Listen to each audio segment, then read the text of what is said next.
ओम श्री परमात्मने नमः।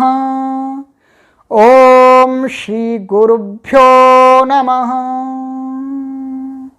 ओम श्री भगवद्भ्यो नमः।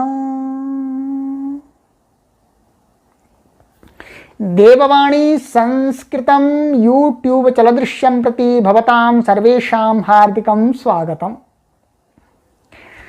मित्रों, आज हम संस्कृत भाषा शिक्षणम की 81वीं कक्षा को पढ़ेंगे।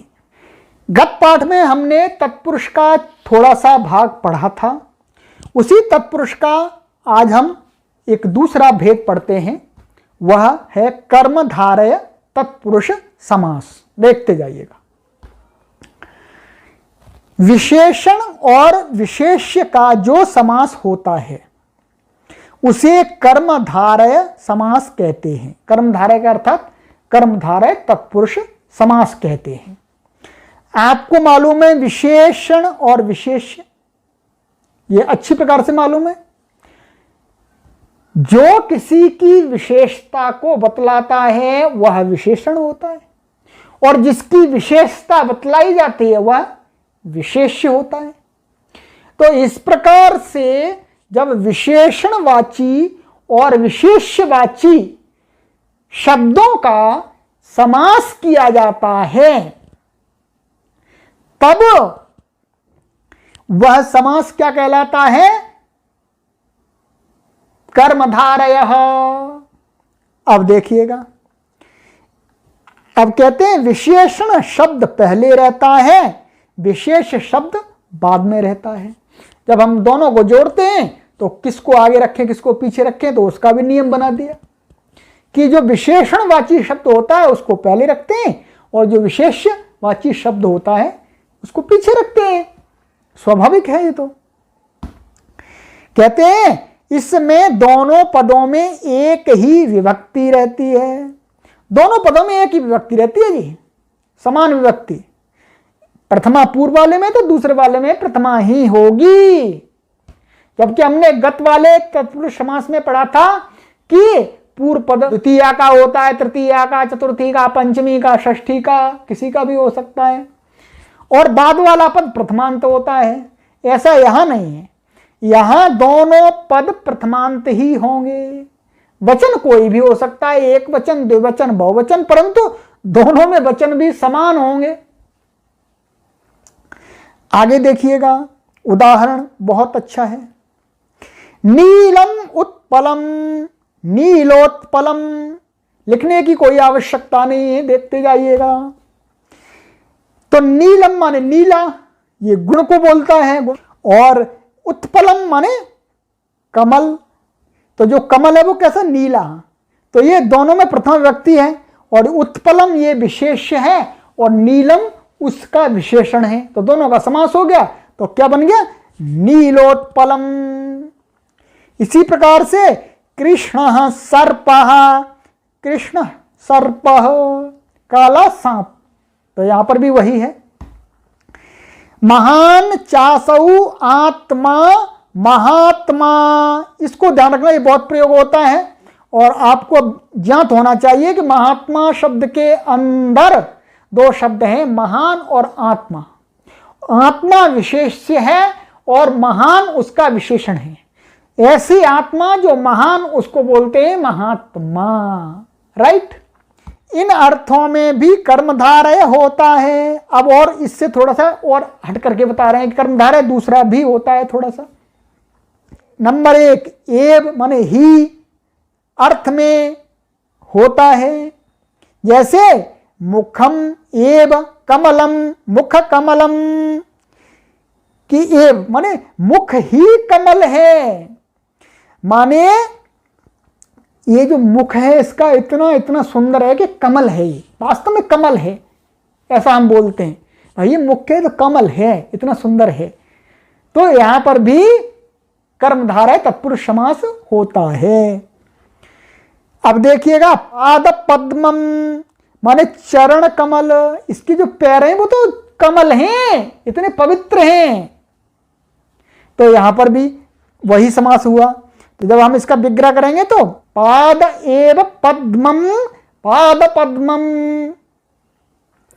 नंबर 2, सुंदर अर्थ में सु और कुत्सित अर्थ में कु लगता है। ये यही बता रहे हैं कि ऐसा कर्मधारय भी होता है कि सुंदर अर्थ के लिए सु उपसर्ग आ जाता है और घटिया अर्थ को कहने के लिए कु लगाते हैं। ये कु उपसर्ग नहीं है, ये निपात है। तो अब देखिएगा, सुंदरः पुरुषः सुपुरुषः, सुपुरुष माने अच्छा आदमी, सुंदर आदमी। कुत्सितः पुरुषः कुपुरुषः, नीच आदमी, धृष्ट धूर्त आदमी। कुपुत्रः, तो यहां पर विग्रह है कुत्सितः पुत्रः कुपुत्रः माने दुष्ट पुत्र। कुत्सितः देशः कुदेशः माने बेकार घटिया देश, जहां के लोग निम्न स्तर के हैं।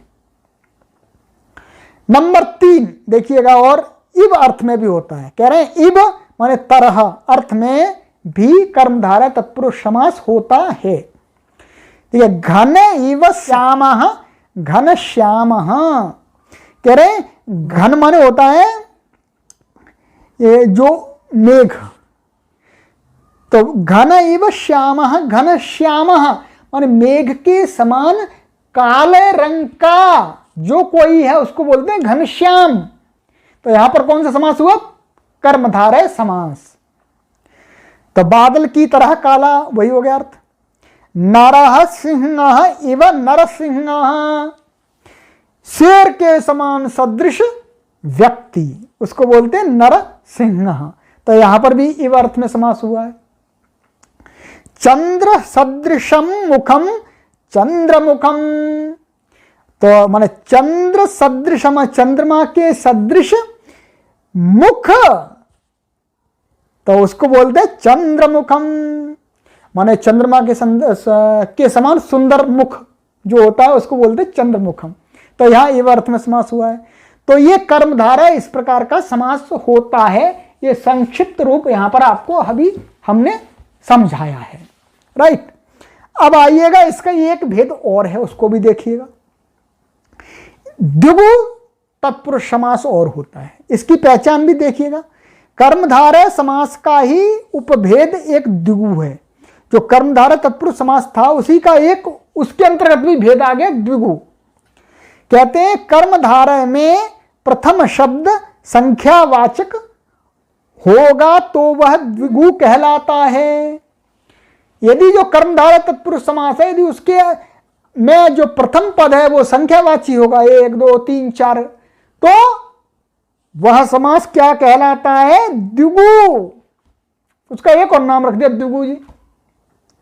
यह समास प्रायः समाहार समूह अर्थ में होता है, अर्थात समूह को कहने के अर्थ में होता है ये समास। तो आगे कहते हैं, उदाहरण देते हैं, त्रयाणाम लोकानाम समाहारः त्रिलोकम, 3 लोकों का समाहार, मतलब तीनों लोक, उसको बोलते हैं त्रिलोकम। ऐसे ही चतुर्णाम युगानाम समाहारः चतुर्युगम, माने 4 युग। समाहार में साधारणतया नपुंसक लिंग एक वचन होता है। जो समाहार समास होता है ये, उसमें नपुंसक लिंग एक वचन ही होता है, समूह एक ही होता है। समाहार मिला दिया तो अलग अलग है ही नहीं, तो इसलिए क्या एक। अब उसका लिंग क्या होगा? सामान्य लिंग है हमारे पास में, नपुंसक लिंग। अब आगे आइएगा, अकारांत शब्द स्त्रीलिंग भी हो जाते हैं, परंतु जब इसमें समास करने के बाद में जो समस्त पद बनता है और उसका जो अंतिम अक्षर यदि ह्रस्व अकारांत है तो वो स्त्रीलिंग भी हो जाते हैं। नपुंसक लिंग भी होते हैं, स्त्रीलिंग भी हो जाते हैं। तो स्त्रीलिंग में कैसा बनता है देखिएगा, जैसे नपुंसक लिंग में बना त्रिलोकम और स्त्रीलिंग में बनेगा त्रिलोकी। चतुर्युगम चतुर्युगी, शताब्दम शताब्दी। शताब्दी माने 100 साल, हम जब बोलते हैं इकट्ठा 100 सालों का समूह। अब आइएगा, इसी का एक भेद और है, फिर ये तत्पुरुष आपका समाप्त हो जाएगा। इसका भेद है नई समास। ये बहुत विशिष्ट समास है, बहुत प्रयोग होता है। देखिएगा, तत्पुरुष तत्पुरुष समास का ही एक भेद नई समास है। हमने बतला दिया आपको, ये तत्पुरुष का एक भेद है। नहीं अर्थ वाले नई का दूसरे शब्द के साथ समास होने पर नई समास होता है। यह जो नई है उस पद का अर्थ है नहीं, और इस नहीं कहने वाले जो नई शब्द है संस्कृत का, उसका अन्य शब्द के साथ जब समास होता है तब वह समास क्या कहलाता है? नई तत्पुरुष समास। अब कहते हैं यदि बाद में व्यंजन होगा तो नई का अशेष रहेगा। जब नई का और एक दूसरे शब्द का समास करेंगे तो जो बाद वाला जो शब्द है उसका जो आदि वर्ण है, वह आदि वर्ण यदि व्यंजन है तो जो नई है उसका यह भी हट जाएगा। मैं लिख के बतला देता हूं आपको, ये नई है, नई है तो इसका ये भी हट जाएगा, न भी हट जाएगा, क्या बचेगा?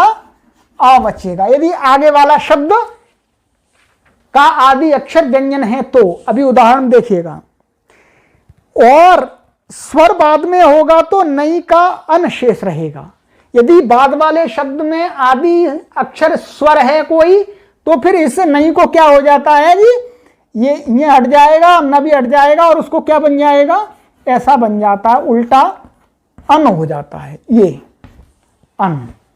यदि बाद वाले शब्द का आदि अक्षर स्वर है तो। अभी हम दिखला देते हैं आपको, देखिएगा।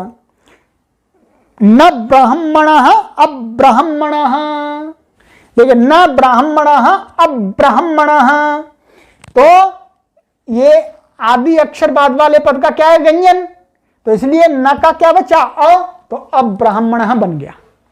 अब आगे इसी प्रकार से देखिएगा, न प्रियः अप्रियः, तो यहां पर भी वही बात है। न स्वस्थः अस्वस्थः, ये विग्रह वाक्य में अपनी तरफ से दिखा रहा हूं, ये आपको भी करना सीखना है ऐसे विग्रह। न ज्ञानम अज्ञानम, अज्ञान। न उपस्थितः अनुपस्थितः, अब वही स्थिति आ गई। देखिएगा, न उपस्थितः अनुपस्थितः, तो यहां वाद वाले शब्द में क्या है? ये स्वर, इसलिए इस न को क्या हो गया? अन, और उपस्थितः अनुपस्थितः, राइट। और देखिएगा, न उचितः अनुचितः, न उदारः अनुदारः, कृपण लोभी कंजूस। न ईश्वरवादी अनीश्वरवादी, जो ईश्वर को नहीं मानता है, घोर नास्तिक, और जो ईश्वर को सही रूप में भी नहीं मानता है वह भी अनीश्वरवादी है। वह भी अनीश्वरवादी है, नकली, जिसको नकली बोलते हैं। नकली भी जो दिखावटी रूप में ईश्वर को मानता है परंतु ईश्वर के बताए हुए विधान का पालन नहीं करता है, वह भी अनीश्वरवादी है। तो आज मित्रों हमने यह तत्पुरुष समास इस पुस्तक में जितना भी था उतना हमने पूर्ण कर दिया। अब बाद के बचे हुए 2 समास और हैं, बहुव्रीहि और द्वंद्व। आगे के पाठ में हम उनको भी आपको पढ़ा देंगे, फिर इस पुस्तक में दिए हुए सभी समास आप समझ जाएंगे। राइट। तो आइएगा, अब इस कक्षा को यहीं विराम देते हैं। शीघ्र ही आपसे आगामी पाठ में मिलते हैं। इतना ही कहते हुए आप सभी को प्रणाम करता हुआ अपनी वाणी को विराम देता हूं। इति ओम शम।